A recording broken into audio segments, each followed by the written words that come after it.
You think humans are amazing at multitasking? Wait until you hear what female kangaroos can do. These incredible moms run the most mind-blowing baby operation in the entire animal kingdom. Picture this. A kangaroo mom can literally pause a pregnancy for almost a whole year while juggling 3 babies at totally different stages. She's got one joey bouncing around outside her pouch, another one growing inside the pouch, and a third baby just chilling as a paused embryo waiting for the perfect moment to start developing again. When those tiny joeys are born, they're only the size of a lima bean, completely blind and hairless. But here's where it gets crazy. These little fighters have to crawl up through mom's thick fur to reach the pouch in just 3 minutes.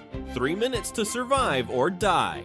And here's a fun bonus fact. Kangaroos literally cannot walk backwards because of their weird leg structure and that massive tail that works like a 5th leg. This amazing system lets them time births perfectly with Australia's crazy weather and food shortages.